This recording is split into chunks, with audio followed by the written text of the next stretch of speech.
नमस्कार दोस्तों, एक बार फिर से स्वागत है आप सभी का आपके अपने चैनल टारगेट एट 1 पे। मैं हूं अमृता और आज हम बात करने वाले हैं टीजीटी साइंस के सेक्शन नंबर 3 यानी फिजिक्स के बारे में। और फिजिक्स में हम आज डिस्कस करने वाले हैं चैप्टर नंबर 1 यानी कि करंट एंड इलेक्ट्रिसिटी। और कल की जो वीडियो थी उसमें हमने डिस्कस किया था करंट एंड इलेक्ट्रिसिटी से रिलेटेड बिल्कुल बेसिक कॉन्सेप्ट जो आपने 11th और 12th में क्लास में पढ़ा होगा, जो कि बहुत ही ज़्यादा बेसिक है। और फिज़िक्स को पढ़ने से पहले बेसिक चीज़ें जानना बहुत ही ज़्यादा इम्पॉर्टेंट है। और यूजुअली उन लोगों के लिए जिन लोगों ने फिज़िक्स ज़्यादा टाइम पहले छोड़ चुकी है तो उनके लिए बेसिक चीज़ें जानना बहुत ही ज़्यादा ज़रूरी है। तो कल हमने बेसिक चीज़ों के बारे में करीब 25 मिनट डिस्कशन किया था और आज की जो वीडियो हमारे उस सेक्शन के आगे है, यानी कि आज हम थोड़ा सा टफ सेक्शन की तरफ मूव करेंगे। तो जो भी बच्चे टीजीटी साइंस की प्रिपरेशन कर रहे हैं, अगर ये वीडियो फर्स्ट टाइम देख रहे हैं और आपको वीडियो यूज़फुल लगती है तो प्लीज़ हमारे चैनल के साथ में अटैच हो जाए और चैनल को हमारे सब्सक्राइब कर लें और नोटिफिकेशन बेल को ज़रूर दबाएं, जिसके द्वारा आप लेटेस्ट अपडेशन को अपने चैनल पे देख सकें। तो चलिए बढ़ चलते हैं पहले पार्ट की तरफ। तो पहले हम बात करेंगे, क्योंकि हम बात कर रहे हैं करंट एंड इलेक्ट्रिसिटी की, तो वहाँ एक सेक्शन होता है जहाँ जिसके अंतर्गत हम चार्ज और करंट और इलेक्ट्रिसिटी को पढ़ते हैं। तो वो है क्या? इलेक्ट्रोस्टैटिक्स। तो इलेक्ट्रोस्टैटिक है क्या? इलेक्ट्रोस्टैटिक है study of charges in rest. Electro means होता है लाइट या फिर करंट, आप चार्ज कह सकते हैं उसको। और स्टडी स्टैटिक मीन्स होता है कोई भी चीज़ जो रुकी हुई होती है, जिसके अंदर मोशन नहीं होता, वो होता है स्टैटिक। तो इन दोनों का अगर आप जोड़कर देखें तो इलेक्ट्रोस्टैटिक मीन्स होता है study of charges in rest. ठीक है। दूसरी जो इंपॉर्टेंट कॉन्सेप्ट है आपका यहाँ पर वो है the intrinsic property of fundamental particle of a matter which give rise to electric force between object is called charge.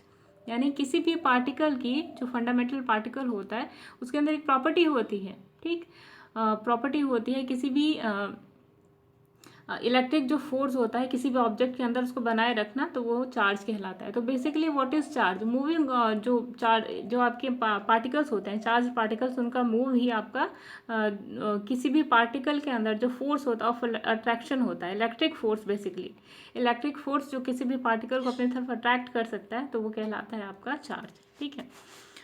तो सेकेंड है charging a body can be done by friction, induction and conduction. किसी भी body को आप charge कर सकते हैं 3 method से। पहला है फ्रिक्शन, दूसरा इंडक्शन और तीसरा कंडक्शन। फ्रिक्शन मीन्स होता है जब दो बॉडीज़ को आप रब करते हैं, जब आप रगड़ते हैं तो जो आपकी जो चार्ज होता है, जैसे आपने देखा होगा इलेक्ट्रोस्टैटिक जो स्टैटिक इलेक्ट्रिसिटी है, जैसे आपने छोटी क्लासेस में खेला होगा स्केल और पेपर के साथ में, जब आप पेपर के पास एक बालों में रब के बाद स्केल लेकर जाते थे तो पेपर को वो अट्रैक्ट कर लेता था। तो ये था फ्रिक्शनल और स्टैटिक इलेक्ट्रिसिटी या स्टैटिक एनर्जी। जबकि इंडक्शन की बात करी जाए तो किसी भी चार्ज बॉडी को इंडक्शन होता क्या है? जब भी आप किसी चार्ज बॉडी को, मान लीजिए आपके पास ये रॉड है, ठीक है, इसे आपने अपने बालों में, ग्लास रॉड है जिसको आपने अपने बालों में रब किया तो इसके ऊपर पॉजिटिव चार्ज आ गया। ठीक है। और आप किसी बॉल के पास इसको लेकर जाते हैं जिसके पास कोई चार्ज नहीं है, तो जैसे ही आप इस चार्ज बॉडी को इस बॉल के पास लेके जाते हैं तो इसके पास ऑटोमेटिकली एक चार्ज, ऑपोजिट चार्ज आ जाता है। ठीक है। और यही प्रोसेस होता है इंडक्शन, यानी विदाउट कांटेक्ट अगर दो बॉडीज के बीच में चार्ज पैदा हो जाता है तो वो इंडक्शन कहलाता है। कंडक्शन मीन्स होता है चार्ज, दो चार्ज बॉडी, एक अनचार्ज बॉडी को जब आप एक चार्ज बॉडी के कांटेक्ट में लेके आते हैं तब जो चार्ज ट्रांसफ़र होता है वो कहलाता है आपका कंडक्शन। ठीक है। तो आई होप इतना जो बेसिक चीज़ें हैं वो आपकी क्लियर हुई होंगी। नेक्स्ट है प्रॉपर्टीज़ ऑफ चार्जेस। ये बहुत ही ज़्यादा आता है, यहाँ से बिल्कुल चांसेस है कि आपके क्वेश्चन टीजीटी साइंस में बने। तो चार्जेस की प्रॉपर्टी क्या है? Like charges repel and unlike charges attract. यानी जो लाइक चार्जेस होते हैं वो रिपेल करते हैं और जबकि अनलाइक चार्जेस अट्रैक्ट करते हैं। जैसे आपने चुंबक के केस में देखा था, एस और एन एक दूसरे के पास रहेंगे तो एक दूसरे से दूर भागेंगे, रिपेल करेंगे। ऐसे चार्जेस में भी होता है। पॉजिटिव चार्जेस और पॉजिटिव एक दूसरे को रिपेल करेंगे, धक्का देंगे। नेगेटिव एक दूसरे को धक्का देंगे और जो ऑपोजिट है यानी कि नेगेटिव और पॉजिटिव वो एक दूसरे को अट्रैक्ट करते हैं। ठीक है। नेक्स्ट है charges are additive in nature, यानी कि अगर काफ़ी सारे चार्जेस एक जगह पर हैं, ठीक है। एडिटिव इन नेचर मीन्स होता है सारे चार्जेस को आप एक जगह पर रख लेंगे तो जो पूरा चार्ज होगा वो होगा कैपिटल Q। यानी आपके पास चार्जेस है Q1 + Q2 + Q3, तो इन सबको आप ऐड कर लेते हैं तो एक जो ओवरऑल चार्ज आता है वो होता है कैपिटल Q। ठीक है। तो ये होता है एडिटिव प्रॉपर्टी। नेक्स्ट बात करते हैं चार्जेस आर क्वांटाइज। तो क्वांटाइजेशन ऑफ चार्जेस मीन्स होता है जितने भी चार्जेस होते हैं, नंबर ऑफ चार्जेस, जब काफ़ी ज़्यादा चार्जेस हैं और उनको आप कैलकुलेट करना चाहते हैं तो यहाँ पे आप कैसे करेंगे, capital Q is equal to number of charges, चाहे वो जितने भी हो 1 2 3 4 100, ठीक है, इंटू जो आपके इलेक्ट्रॉन के ऊपर चार्ज होता है। तो इलेक्ट्रॉन के ऊपर चार्ज कितना होता है 1.602 इंटू 10⁻⁻19 कूलम। कूलम क्या होता है गाइस, कूलम मीन्स होता है ये यूनिट होती है चार्ज की, ठीक है। तो चलिए आगे बढ़ते हैं। नेक्स्ट है charge on a body is independent of velocity of the body, यानी अगर कोई चीज़ मूव कर रही है, ठीक है, और कोई चीज़ स्टैटिक है, रुकी हुई है, स्टेशनरी है, तो दोनों के बीच में जो चार्जेस होंगे वो इक्वली होंगे, ठीक है। ऐसा नहीं है कि कोई चीज़ वेलोसिटी है या मूव कर रही है लगातार तो उसके अंदर चार्ज बदलेगा, बिल्कुल नहीं। नेक्स्ट है चार्ज इज कंजर्व, यानी कि जैसे आपने एनर्जी के बारे में पढ़ा है कि एनर्जी कभी भी ख़त्म नहीं होती, वो एक फॉर्म से दूसरे फॉर्म में बदलती है, तो ठीक वैसे ही चार्जेस भी होते हैं। चार्जेस या तो नेगेटिव से पॉजिटिव में कन्वर्ट होगा, पॉजिटिव से नेगेटिव में कन्वर्ट होगा, एक बॉडी से दूसरी बॉडी में जाएगा, लेकिन ये कभी भी ख़त्म नहीं होता, ठीक है। द सेंसिटिव डिवाइस, अच्छा तो ये तो प्रॉपर्टी, ये बात करी थी हमने, ये ओवरऑल प्रॉपर्टी के बारे में, यानी कि चार्जेस की जो प्रॉपर्टी होती है उसके बारे में हम यहाँ पे बात करी। नेक्स्ट है एक ऐसा डिवाइस जो कि चार्जेस को मेज़र करता है, ठीक है, किसी भी चार्ज बॉडी को चेक करता है कि कोई भी ऐसी बॉडी जो उसके कांटेक्ट में आती है वो चार्ज है या नहीं, ये चेक करता है, तो उस डिवाइस को हम इलेक्ट्रोस्कोप कहते हैं। ये भी बहुत ही ज़्यादा इंपॉर्टेंट है, कई बार एग्जाम से पूछा जाता है, तो हो सकता है टीजीटी में पूछे, अगर नहीं पूछता देन इट इज़ ओके, अगर पूछता है तो इलेक्ट्रोस्कोप एक डिवाइस होता है जिसके थ्रू आप चार्ज बॉडी को चेक कर सकते हैं, एक सेंसिटिव डिवाइस होता है। तो the sensitive device which is use to identify whether the body is charge और नॉट। तो इसका जो शेप होता है कुछ इस टाइप का होता है, बॉटल शेप्ड होता है, कई सारे शेप होते हैं, पर बेसिकली जो सिंपल है उसके बारे में हम बात करते हैं। तो यहाँ एक रॉड होती है, यहाँ दो मेटालिक स्ट्रिप लगी होती हैं, जब भी कोई चार्ज बॉडी होती है आसपास में तो स्ट्रिप है वो मूव करने लगती हैं दोनों यहाँ से वहाँ, ठीक। तो इसे पता चल जाता है कि बॉडी इज चार्ज। चलिए नेक्स्ट सेक्शन पे आते हैं। नेक्स्ट है, चलिए एक जो कूलम चार्ज होता है उसकी वैल्यू कितनी होती है उसके बारे में बात करते हैं। तो the charge is said to be 1 coulomb, कोई भी चार्ज 1 कूलम तब कहा जाएगा जब उस चार्ज को, यानी कि दो चार्जेस हैं मान लीजिए, ठीक है, दो सिमिलर चार्जेस हैं, ठीक, ये है Q और ये है Q, ये Q1 है और ये Q2 है, ठीक है। When it is separated from similar charge by 1 metre, यानी इन दोनों के बीच में डिफरेंस है वो 1 मीटर होती है, और experience a force of repulsion, यानी कि हमने बात की थी कि सिमिलर चार्जेस एक दूसरे को रिपेल करते हैं, तो दोनों के बीच में रिपल्सन होगी और उसकी वैल्यू कितनी होगी 9 × 10⁹ न्यूटन। तो न्यूटन किसकी यूनिट होती है गाइस, फोर्स की यूनिट होती है न्यूटन, ठीक। तो जब भी दो सिमिलर चार्जेस एक दूसरे को 1 मीटर की दूरी पर रिपेल करते हैं, कितनी वैल्यू से, 9 × 10⁹ न्यूटन से एक दूसरे को रिपेल करते हैं, तो वही कहलाता है एक चार्ज, ठीक है, एक कूलम, ठीक है, एक कूलम उसकी एक कूलम कहलाता है। नेक्स्ट बात करते हैं हम period of revolution of charge, यानी कि जब एक चार्ज रिवॉल्व कर रहा है, ठीक, जैसे मान लीजिए एक चार्ज है Q1, उसका मास m है और वो charge Q2 along with a circular path with radius r is t। अब आपको ये बताना है मतलब ये जो चीज़ें हैं यहाँ पे जितने भी फॉर्मूलाज आप पढ़ रहे हैं ये आपको याद रखना है, क्योंकि जब हम इसके लास्ट सेक्शन में न्यूमेरिकल से डिस्कस करेंगे वहाँ पे सारे काम आएंगे। तो period of revolution of a charge, यानी कि एक चार्ज है Q1, ठीक है, और एक चार्ज है Q2, तो इसके किनारे जब वो मूव कर रहा होता है इस सर्कुलर पाथ में, ठीक है, जिसका रेडियस r होता है, कुछ इस टाइप का सर्कुलर पाथ है और जिसका रेडियस कितना है r है, ठीक है।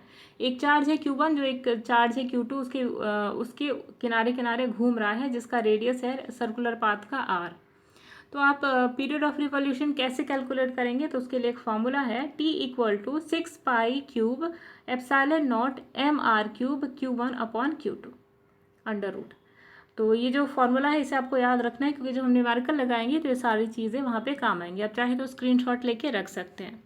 तो यहाँ पर जो Q1 Q2 है जो चार्ज है, ठीक है, Q1 चार्ज है और Q2 दोनों चार्जेस हैं। M जो है मास है जो चार्ज है उसका, R जो है सर्कुलर पाथ का रेडियस है, एप्सिलॉन नॉट कांस्टेंट है, इलेक्ट्रिक कांस्टेंट, डाइलेक्ट्रिक कांस्टेंट, और 6 पाई आपको पता ही है 6 पाई क्या होता है, ठीक है।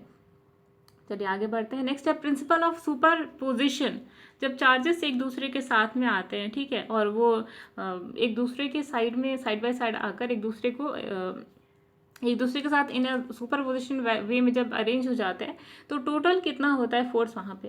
तो total F total equal to σN1 σI equal to F1 vector sum of individual forces, यानी कि एक बॉडी की एक चार्ज के ऊपर जितना एक चार्ज है, ठीक है, Q1 और दूसरा चार्ज है Q2, तो इनके बीच में जो प्रिंसिपल ऑफ सुपर इम्पोजिशन आप कैसे अप्लाई करेंगे कि एक चार्ज के ऊपर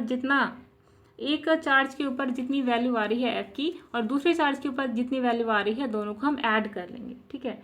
तो F कैसे कैलकुलेट करना है, तो अगर आपने 12th क्लास में F की वैल्यू पढ़ी होगी, चार्ज के ऊपर कितना फोर्स होता है, तो चार्जेस के ऊपर जो फोर्स होता है उसकी वैल्यू होती है 1/4 pi epsilon not Q1 Q2 upon R square, ठीक है। ये होता है पूरा किसी भी चार्ज के ऊपर जो फोर्स होता है उसकी वैल्यू, ठीक है।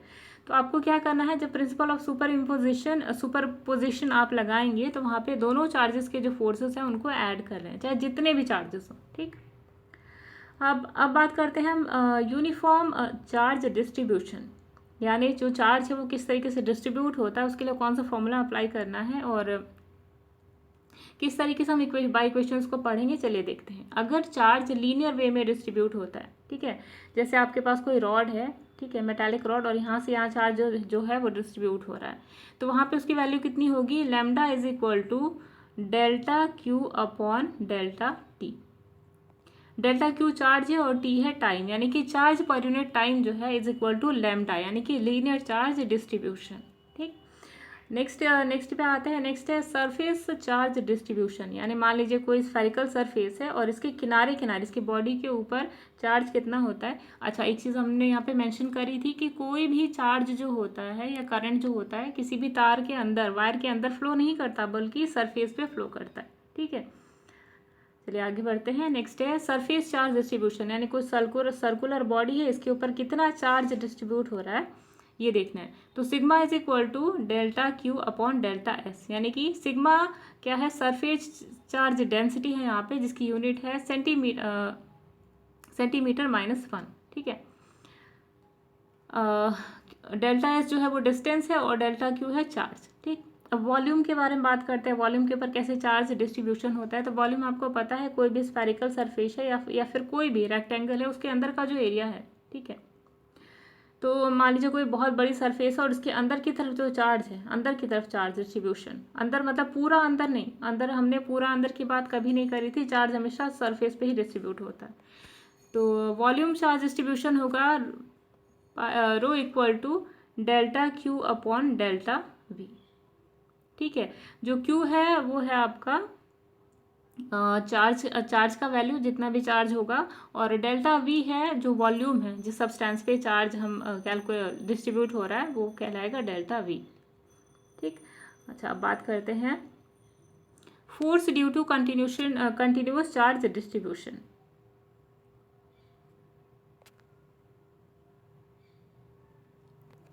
नेक्स्ट पे आते हैं, नेक्स्ट स्लाइड पे जूल्स लॉ ऑफ हीटिंग, ये भी बहुत ज़्यादा इंपॉर्टेंट है।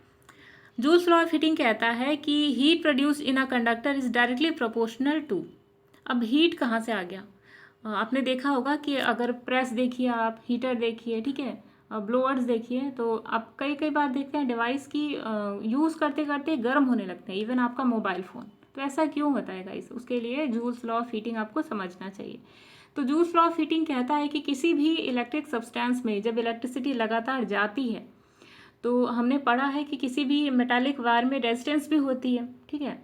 तो जब रेजिस्टेंस होती है तो अपोज करती है, करंट को धक्का देती है, और आप अगर खुद पे देखें कि जब आप आगे जाने की कोशिश कर रहे हैं और आपको कोई सामने से धक्का दे रहा है, आप आगे नहीं बढ़ पा रहे, तो आपको भी तो गुस्सा आएगा ना। तो कुछ लोग ने एक वर्ड कहते हैं, बहुत गर्म हो गए हो या गर्मी दिखा रहे हो, गुस्से गुस्से हो रहे हो, ठीक है। तो यहाँ पे भी वही फंडा अब काम करता है आपका, ठीक, कि जब भी किसी वायर की किसी भी इलेक्ट्रिकल डिवाइस के अंदर जब करंट फ्लो करता है तो उसके अंदर रेजिस्टेंस भी उसे अपोज करता है, और इस वजह से जो सब्सटेंसेस है इलेक्ट्रिक जो आपके डिवाइसेस हैं वो हीट कर जाते हैं। तो वहाँ पर joules law of heating apply होता है। तो जूल्स लॉ ऑफ जो हीटिंग है वो एग्जैक्टली है क्या? तो it states that the heat produce in a conductor it states that the heat produced in a conductor is directly proportional to the square of the current and proportional to its resistance and time of for which the current is passed। यानी कि किसी भी जो electric substance है उसके अंदर जो current pass हो रहा है, ठीक है, उसके अंदर जो हीट प्रोड्यूस हो रही है वो कितनी होगी? करंट के डायरेक्टली प्रोपोर्शनल होगी। यानी जितना भी करंट इसी किसी डिवाइस के अंदर फ्लो कर रहा है, फॉर एग्जांपल आपके पास एक प्रेस है, ठीक, प्रेस के अंदर जो हीट होगी वो कितनी होगी? जितनी उसके अंदर करंट जा रही है उसके अंदर, यानी कि आई, ठीक, H is proportional to I square plus resistance उसके अंदर जितना जितना रेजिस्टेंस उस वायर के अंदर या उस डिवाइस के अंदर फ्लो कर रोक रहा होगा करंट को वो, तो रेजिस्टेंस प्लस टाइम, जितने टाइम के लिए वो डिवाइस यूज़ हुआ। अगर डिवाइस कम समय के लिए यूज़ होता है तो वहाँ पे हीटिंग कम होगी, ज़्यादा समय के लिए यूज़ होता है तो हीटिंग ज़्यादा होगी। तो ये है जूल्स लॉ और ये बहुत ही ज़्यादा इंपॉर्टेंट है आपके एग्जाम्स के लिए। नेक्स्ट है इलेक्ट्रिक एनर्जी। बहुत ही सिंपल है लेकिन फिर भी यहाँ पे आपको डिस्कस करना ज़रूरी है। तो it is the work done in maintaining an electric current in an electric circuit for given time. यानी कि किसी भी इलेक्ट्रिक सर्किट में इलेक्ट्रिक करंट को बनाए रखने के लिए जितना भी वर्क डन होता है वही कहलाता है आपका इलेक्ट्रिक एनर्जी। तो एनर्जी मीन्स आपके पास भी एनर्जी है, कोई भी काम करने के लिए आपको एनर्जी की ज़रूरत होती है। तो उसी तरीके से इलेक्ट्रिक सर्किट में करंट को बनाए रखने के लिए एक वर्क डन होता है, काम होता है, और वही कहलाता है आपका इलेक्ट्रिक एनर्जी। तो इलेक्ट्रिक एनर्जी को हम W से डोनेट करते हैं, और W है उसकी वैल्यू कितनी होती है? VIT। V मीन्स होता है पोटेंशियल डिफरेंस, I जो होता है वो होता है करंट, और जो T है वो है टाइम पीरियड, ठीक है। तो इसको आप इस तरीके से भी देख सकते हैं, I स्क्वायर RT जूल, जो आपने हीटिंग इफेक्ट देखा था उसी के वही फॉर्मूला आपने जूल्स लॉ ऑफ हीटिंग देखा था, वही फॉर्मूला यहाँ पे अप्लाइड है, ठीक है। अच्छा, एक और क्वेश्चन गाइस जो आपकी यूपी टेट में आ चुका है कि जो आपकी एनर्जी है उसकी यूनिट क्या होती है? तो वो होती है कैलोरीज। जैसे आप फूड में कितनी एनर्जी लेते हैं तो उसको आप कैलोरीज में वेट करते हैं ना, तो ये चीज़ भी आपको पता होनी चाहिए, ठीक है। हीट की जो एनर्जी है, हीट जो है उसकी यूनिट क्या होती है? जो यूनिट है वो सभी आपको याद करनी है, क्योंकि कई बार एग्जाम्स में पूछे जाते हैं। और डिवाइसेस, तो डिवाइसेस के ऊपर एक वीडियो हम आप सभी के लिए लेकर आएंगे, जो इंपॉर्टेंट डिवाइसेस है जो फिजिक्स में, केमिस्ट्री में पूछे जाते हैं, बायोलॉजी में पूछे जाते हैं, उसके लिए एक स्पेसिफिक वीडियो लेकर आएंगे, स्पेशली वो जो आपके एग्जाम से रेलिवेंट है। नेक्स्ट पे आता है इलेक्ट्रिक पावर। तो इलेक्ट्रिक पावर क्या होता है? Electric power is the rate at which electric energy is consumed by an appliance. यानी इलेक्ट्रिक पावर वो होता है, वो रेट होता है जिसके थ्रू एनर्जी कंज्यूम होती है किसी भी अप्लायंस के द्वारा। यानी कि जिस रेट से आपके प्रेस के अंदर एनर्जी कंज्यूम हो रही है वही आपका कहलाएगा इलेक्ट्रिक पावर। तो इसको P से डिनोट किया जाता है। P is equal to W/T। W है आपका work done per unit time, यानी कि जितनी देर वर्क डन हुआ जितने समय के लिए वही होगा पावर। तो इसको आप इस तरीके से भी देख सकते हैं, P equal to what work done per unit time equal to VI equal to I square R equal to V square upon R। तो ये सारी चीज़ें आपको याद रखनी है क्योंकि ये न्यूमेरिकल्स के लिए इंपॉर्टेंट है। नेक्स्ट है वाट। तो वाट क्या होता है? इट इज़ द ऐसा यूनिट ऑफ पावर। पावर की ऐसा यूनिट होती है वाट। Power of an appliance is 1 watt if 1 ampere of a current flows through it on applying a potential difference of 1 volt across that end। तो what जो होता है guys, 1 what किसी भी अप्लायंस के अंदर कब होता है? जब किसी भी करंट, किसी मान लीजिए आपका एक वायर है, ठीक है, इसके अंदर कब 1 वॉट होगा? जब इसके अंदर 1 एम्पियर करंट फ्लो करेगा, ठीक है, और इनके अंदर जो पोटेंशियल डिफरेंस होगा वो होगा 1 वोल्ट। तो इसी को हम कहेंगे वाट। तो 1 watt equal to 1 joule per unit 1 second, या जूल पर यूनिट सेकेंड, और 1 volt into 1 ampere equal to 1 watt. और 1 वाट इक्वल टू जो वाट है, अगर आप वाट देख रहे हैं तो किलो वाट भी आपको ध्यान रखना है। तो किलो वाट इक्वल टू 1000 वाट, ठीक है। चलिए नेक्स्ट पे आता है। नेक्स्ट है किलो वाट आवर। तो किलोवाट आवर क्या है? It is the commercial unit of electrical energy. जैसे आप पावर हाउसेस में देखते हैं तो वहाँ पे आप वाट से तो इलेक्ट्रिक एनर्जी कंट्रोल नहीं कर सकते ना, तो वहाँ पे किलोवाट यूज़ होता है, यानी कि वहाँ पे enormous amount of electric energy वहाँ पे फ्लो करती है। तो वहाँ पे यूज़ जो इलेक्ट्रिक एनर्जी है उसको आप हायर यूनिट में मेजर करेंगे ना, तो दैट इज़ किलोवाट आवर। तो kilowatt hour, it is the commercial unit of electrical energy. 1 kilowatt hour is the electric energy consumed by an appliance for 1000 watt when used for 1 hour. 1 kilowatt hour is equal to 3.6 into 10 की power 6। तो 1 kilowatt hour कब होता है? जब किसी भी circuit में electric energy consume होती है, जिस अप्लायंस में 1000 वाट जो एनर्जी है वो कंज्यूम हो रही है, तो वो कहलाएगा आपका 1 किलोवाट आवर। ठीक, इसकी वैल्यू कितनी होती है? 3.6 इंटू 10 की पावर 6, ये आपको याद रखना है। नेक्स्ट पे आते हैं डायपोल। तो डायपोल आपको पता होगा, फिजिक्स और केमिस्ट्री दोनों में डायपोल के अलग अलग कॉन्सेप्ट हैं। केमिस्ट्री में आपको पता होगा जब पॉजिटिव और नेगेटिव सब्सटेंसेस, या पॉजिटिव एक हाईली इलेक्ट्रो पॉजिटिव सब्सटेंस है आपके पास और एक हाईली इलेक्ट्रोनेगेटिव, ठीक है, तो ये जब पास आते हैं तो इनके बीच में एक अट्रैक्शन सा होता है, तो वो कहलाता है आपका डायपोल मूवमेंट, या पोलर सब्सटेंसेस ऐसे कहलाते हैं सब्सटेंसेस। लेकिन फिजिक्स में क्या होता है?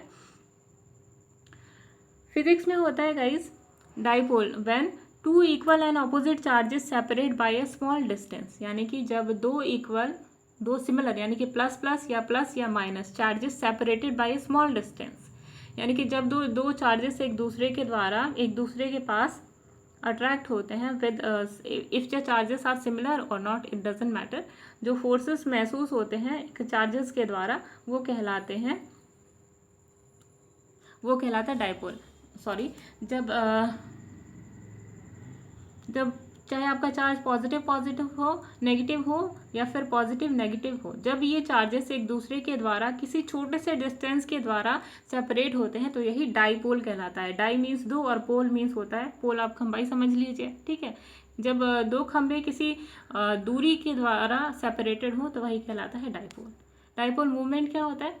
Dipole movement of magnitude of either charge, distance of separation between them, it is vector. जो आपका डायपोल मूवमेंट है तो वो होता है प्रोडक्ट ऑफ मैग्नीट्यूड। तो जो आपका डायपोल मूवमेंट है वो होता है वेक्टर क्वांटिटी। वेक्टर आप सभी को पता होगा, वेक्टर और स्केलर क्वांटिटी। अगर मैग्नीट्यूड और डायरेक्शन दोनों होता है तो वो होता है वेक्टर क्वांटिटी, आप सभी को पता होगा। डायपोल है एक वेक्टर क्वांटिटी जिसकी यूनिट होती है cm, ठीक है। नेक्स्ट है डायरेक्शन ऑफ p। तो ये भी आपको याद रखना है, p जो है आपका dipole movement equal to charge q into 2a, ठीक है। 2a मीन्स होता है यहाँ पे जो स्ट्रेट लाइन है उसका एरिया, जहाँ पे कितने एरिया पे वो चार्ज फ्लो कर रहा है, ठीक है।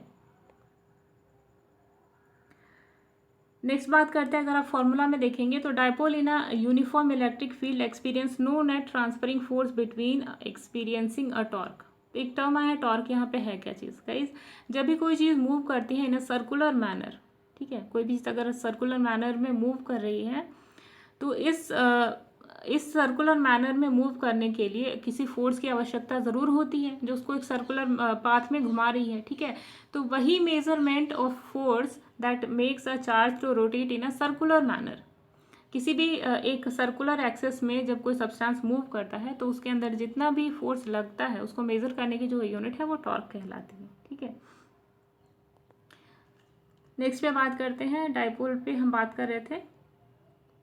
तो dipole in a uni electric field experiences no net translating force, यानी कि जब भी डायपोल किसी भी ऐसे यूनिफॉर्म इलेक्ट्रिक फील्ड में होता है तो वहाँ पे उस पर कोई भी नेट फोर्स एक्ट नहीं करता। जैसे यहाँ पे देखिए tau equal to P into ई,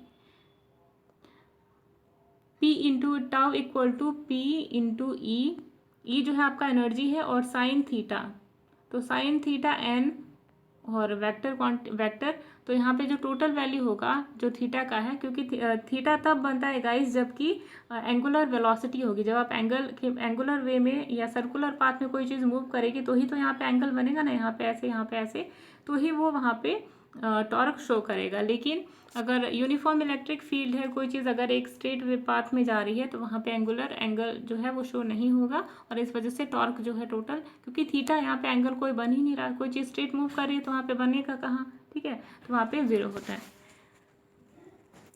तो चलिए मिलते हैं नेक्स्ट वीडियो में, तब तक के लिए अमृता को दीजिए इजाज़त। Bye bye.